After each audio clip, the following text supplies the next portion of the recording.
I still think oil has a lot more positive momentum to the upside. We could see 74. Really, it hinges on OPEC when they start pumping. Is there any kind of hiccup in demand whatsoever? I know that that traffic right around Chicago is really starting to build, and it's all over the United States. It's just everyone's got that pent up travel demand. They're driving everywhere. They want to get out of the house. So we've got, you take the 5-year average on crude oil, 493 million barrels, usually what the EIA has. We've got about 473 million. We've drawn down about 63 million so far this year. So supply is definitely being outstripped by demand right now. All right, so you're the second guest here today to think crude's got a little bit more room to run. What's the risk, Phil? What could derail this? Do you see it as a slowdown in the demand, or is that part kind of locked in as the risk from the supply side? No, in order to really break it down, you need to see additional supply come online. We don't see any kind of demand destruction happening. You might have some price shocks if, say, U.S. equities, they start to falter on perhaps not liking the comments put out by the Fed, or you see any of the other commodities start to roll over and weigh in. But crude oil is one that since last November, it went bullish trend. We've seen this increased demand as those vaccine rollouts.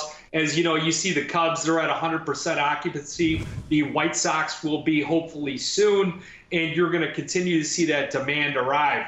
But if you look at every breakdown we've had in oil, we just not have seen any kind of flush out, any decline of $1, $1.50. It's been bought right back up. We've ended up basically unchanged on a day on every correction.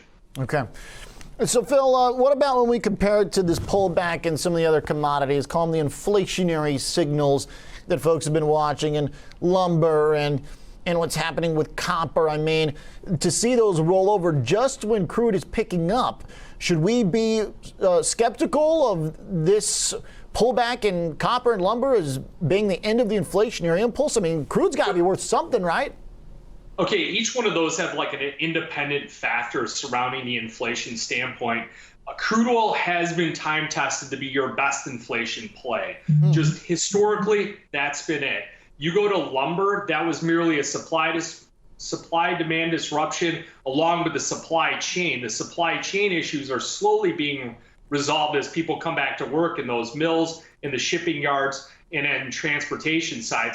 So lumber prices have come down quite a bit. People are going back to work. They're not going to Home Depot and building additional bars in their basement. So that lumber demand is starting to slip. The contracts, total numbers about 2,100 for open interest on lumber. So it's a very thin market. You only get about 500 to 700 contracts a day trade on that front month. The copper market, we did see China come out. They've jawboned copper a few times. They came out, they said they were going to lease some of their strategic reserves on copper out in the market. They want to curb that excess speculation. We are looking at this dip as an opportunity to get on the long side because we do believe that there was an overshock on the sell-off that we saw today, about 3.5%, 4%. So we like it to the upside. We like call options. We like the mini futures. We also like the big futures, depending on risk to reward and the client's objectives. Okay. All right. So crude relative strength, I was just looking at today, the strongest next to copper. I mean, Phil, when you say that crude is kind of the more reliable inflationary impulse, then, I mean, it kind of seems like the next logical conclusion would be that people are writing off the inflationary risk too soon. Is that correct?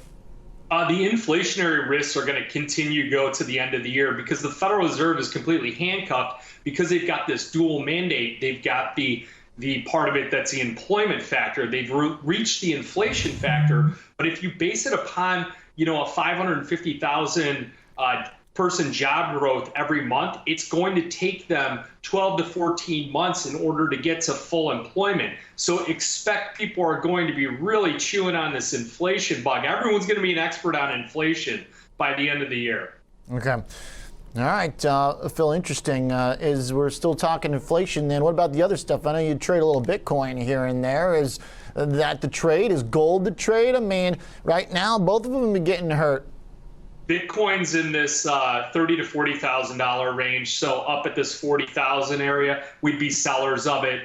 On the corrections, we're buyers. Ethereum, it's got a little bit of less institutional, jawboning there. You have a lot of institutional players involved with Bitcoin, and say other parts of their portfolio don't work out. You see a correction in equities, they're going to be tapped on the shoulder. They're going to have to get out of their Bitcoin. Silver, we like to the upside. Gold, we're a little hesitant when it gets near unchanged on the year. The funds come in. They're pretty active sellers. Platinum, if they could figure out the auto chip and they could start moving to get the automotive manufacturing going, you're going to see platinum as one of the more undervalued metals.